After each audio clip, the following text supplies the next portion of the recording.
जय माता दी सभी को। हर हर महादेव। जय गोलजू की। आप लोग सब ठीक ठाक होंगे। मैं भी ठीक ठाक हूँ।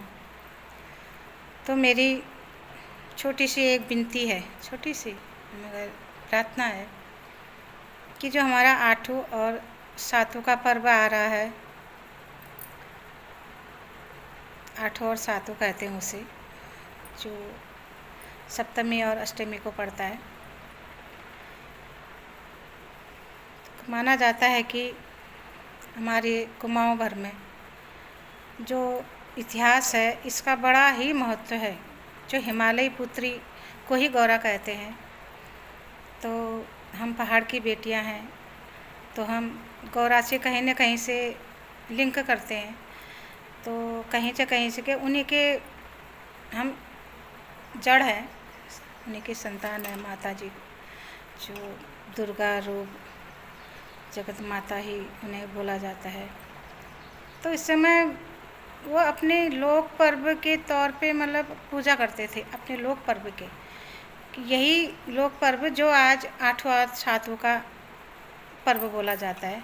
तो उस समय जैसे नवरात्रि होती थी, ऐसी आजकल बिल्कुल नवरात्रि हो रही, 9 दिन बिल्कुल जागरण हो रहा है। 9 दिन बेटियां, लड़कियां, मतलब सभी औरतें महिलाएं जो व्रत करते हैं, ये बड़ा ही प्रचलन हो गया। घर घर गांव गांव प्रचलन हो गया।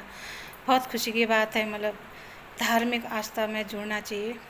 मगर उस समय ये नहीं होता था कि नवरात्रि क्या है। सिर्फ एक जो हमारे बुज़ुर्ग होते थे, जो एक परिवार से, कि वो मंदिरों में बाईस बैस बोलते थे उनको, इस प्रकार से पूजा करते थे। देवियों, जब उनकी देवियाँ होंगी उनके साथ, उस प्रकार से देवी देवताओं की पूजा करते थे। तो ये माताएं की पूजा मतलब बहुत ही कम प्रचलित थी। मतलब नवरात्रि तो बाहर जाके हमें, जैसे हम बाहर रहते थे तब जाके, हम जब बाहर रहते थे तभी पता लगता है कि नवरात्रि भी औरतें लेते हैं। आदमी, जैसे आदमी लोग, पुरुष मंदिरों में रह के तो 9 दिन तो ये देखा है कि वो पूजा पाठ करते थे। औरतें कमी करती थी। औरतें सिर्फ ये गौरा महेश्वर जो आठों सातों बोलते हैं इसी की, और बट सावित्री का, इसी का बहुत प्रचलन था औरतों के लिए, महिलाओं के लिए। तो तभी मैं कहना चाहती हूँ कि हमारी पुरानी परंपरा है, इस परंपरा को आप आगे बढ़ाएं। और सभी मेरी माताएं, मेरी बहनें, भाभियाँ, मामा मामियाँ, जो भी मतलब अभी नए नए मतलब कल्चर हो रखा है लड़कियों का, कन्याओं का, शादीशुदा जो हैं, वो इस आठों सातों का पर्व में व्रत करें। ये मेरी आपसे हाथ जोड़ के विनती है। जो हमारे इष्ट देवों का आशीर्वाद मिलता है, जो हमारे पूर्वजों का आशीर्वाद मिलता है, इसी में मिलता है हमें। क्योंकि उनकी जो रीति रिवाज परंपरा होती है, ये दृढ़ परंपरा होती है कि वो बोलते हैं कि हमारे विदेश में भी बेटी बैठी है तो उनका आशीर्वाद हमें मिल जाए। तो क्योंकि हिमालय पुत्री, पहाड़ की बेटी, बेटियाँ ही मानी जाती। कुमाऊँ कल्चर में बोला गया कि जवाई को महादेव के रूप में देखा जाता है और बेटी को पार्वती के रूप में देखा जाता है, तो उन्हें गौरा बोला जाता है। तो तभी मैं आपको छोटी सी जानकारी दे रही हूँ कि मैं क्या दे सकती हूँ। मतलब मैंने देखा है इस चीज़ को और जाना है, करा भी है। और ये आठों सातों का पर्व बड़ा ही हर्षोल्लास से मनाते थे। गवारा भी बोलते हैं इनको। एक गुड्डा गुड़िया की तरह महेश को बनाया जाता है, गौरा को बनाया जाता है। तो बहुत फल फूल, मतलब बहुत ही एक कीर्तन भजन नाच खेल, एक मेला जैसा लगता था। मतलब गांव में मतलब मनाया जाता था। तो हमारे परिवार में ही मनाया जाता था। तो हम बड़े खुश होते थे कि अब हम बड़ा वो करेंगे, कहते कि खुश हो जाते थे कि हम नाच खेल करेंगे या फिर गवारे के भगवान के भजन करेंगे उसमें।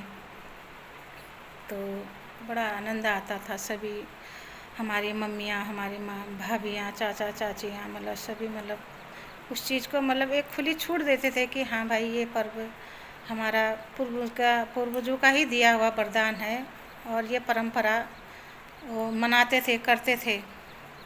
तो आज भी बताया जाता है कि जब बहुत लुप्त हो रही हैं ये आजकल की जनरेशन में, लुप्त हो रहे हैं, क्योंकि जब तक हम लोग थे तब तक तो बहुत हर्षोल्लास से हम मनाते थे इस पर्व को।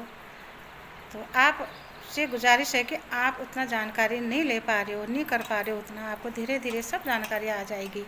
ऐसा नहीं होता कोई भी मतलब बच्चा पेड़ से सीख के नहीं आता, वो बाहर से ही सीखता है। धीरे धीरे आपसे जो भी गलती करने की कोशिश करो, गलती भी होगी कोई बात नहीं, भगवान है, भगवान को पूजा करने की या उनके नाम का व्रत पूजा पाठ करने की सोच तो रही हो कि हम करें, कहीं पर गलती है क्षमा याचना कर लें, क्योंकि आप इसी तरह से आगे बढ़ेंगे, इस पर्व को जिंदा रखेंगे।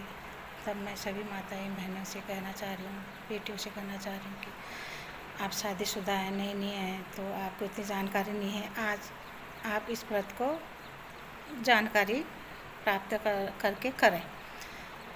तो यही कहना चाह रही हूँ कि गौरा पार्वती हमारे साक्षात दुर्गा और पार्वती हैं। जब भोलेनाथ हमारे महादेव कहते पिता परमेश्वर जी हैं, तो हम सब उनकी संतान हैं, उनका आशीर्वाद लेना हमें बहुत ही ज़रूरी है। हमारे एक तरफ से पूर्वज है, हमारे एक तरफ से जो पूर्वजों ने ये चीज़ शिक्षा दी है हमें कि हम उस व्रत को करें, आठों सातों मनाए। और जहाँ पे थोड़ा सा त्रुटि हो जाती है तो वहाँ पे भगवान से माफ़ी मांग लेनी चाहिए कि हमें इतना ज्ञान नहीं है, हम कुछ नहीं अज्ञानी हैं, हम तुम्हारे व्रत की पूजा विधि कुछ भी नहीं जानते हैं, हे माता हमें क्षमा करना और हमें अपना आशीर्वाद हमेशा बनाए रखना। हर साल एक साल भर के लिए हम पे अपना आशीर्वाद बनाए रखना, फिर अगले आठों साठों पर फिर हम तुम्हारे व्रत का आगमन करेंगे। और इसी वजह से मैं आप बहनों से कहना चाह रही हूँ, बेटियों से कहना चाह रही हूँ कि हमारे आठों साठों का पर्व बहुत ही महान है, बहुत ही लोकप्रिय है। तो इसको आगे बढ़ाएं, करें, कोशिश करें और इस व्रत को यूट्यूब के ज़रिए सीखें। आजकल हमारे कुमाऊं में ऐसे विद्वान हो गए हैं, आप देखो, हमने सोचा भी नहीं था कि पहले से पूछ कर कहाँ कहाँ जाना पड़ता था। अब तो ऐसी ऐसी जानकारी हमें यूट्यूब के माध्यम में, इंस्टाग्राम के माध्यम से मिल रही है। तो ऐसे हमारे वहाँ देवताओं की सवारी आती, जिसमें जो देवगण तुल्य हैं, तो उनको मैं प्रणाम करना चाहती हूँ कि उन्होंने छोटी छोटी जानकारियाँ यूट्यूब के माध्यम से दी गई है।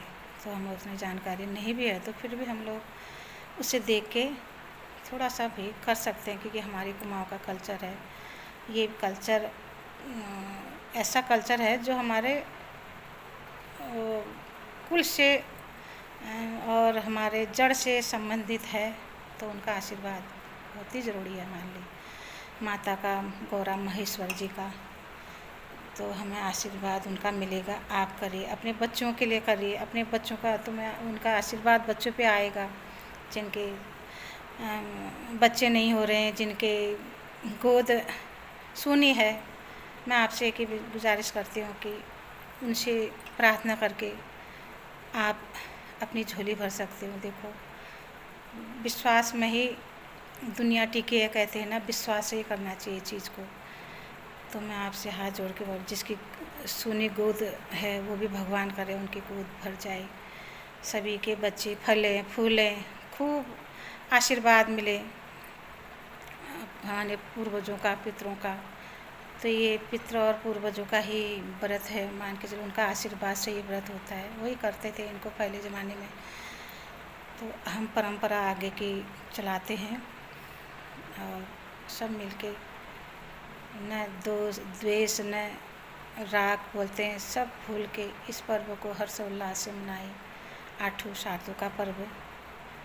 और मैं विनती करती हूँ, आशा करती हूँ तो आपके अंदर एक ऐसी चेतना जागेगी कि भाव शुद्ध हो जाएंगे आपको, आपके मतलब किसी के प्रति, मतलब हाँ कि भगवान को मानना एक गलत नहीं है। कोई बोलते हैं हम भगवान क्या दे रहा, हमें क्या, कुछ नहीं मानते हैं, ढोंग है ये। देखो, ढोंग बोलना किसी के प्रति जो कर नहीं सकता उसे ढोंग भी नहीं बोलना चाहिए।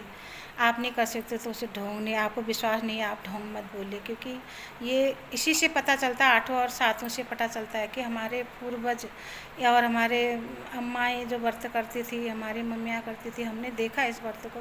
मतलब हम आजकल जैसे नवरात्रि मना रहे हैं, एक दिन के लिए 2-3 दिन के लिए ये इस पर्व को ऐसा मनाते थे कि जैसे कि आसमान से देवता ने ज़मीन में उतर के आ गए, घर के अंदर उतर के आ गए। तो ये मैंने अपने आँखों से देखा है। इसीलिए आपकी भरपूर दिल से मतलब उनकी सेवा करें, सिर्फ आठों और सातों में अपना श्रद्धापूर्वक भाव से भाव देखते हैं भगवान।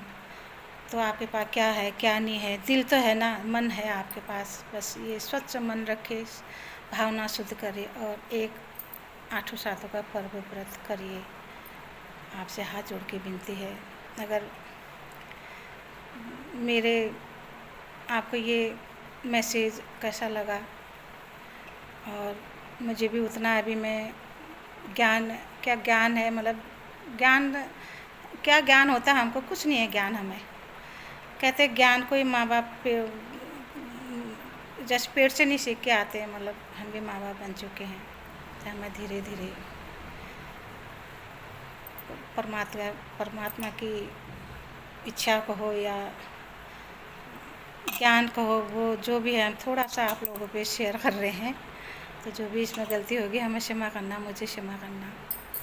मतलब मैं आशा करती हूँ आप इस चैनल को देखोगे, इस वीडियो को देखोगे तो मैं ज़रूर ही मतलब एक लगेगा कि हाँ भाई करना चाहिए, अपने बच्चों के लिए करिए। मैं कह रही हूँ आपकी सुनी गोद भी हरी भरी हो जाएगी, आपका दिल इतना पवित्र हो जाएगा, आपके अंदर एक सशक्तिकरण जागेगी।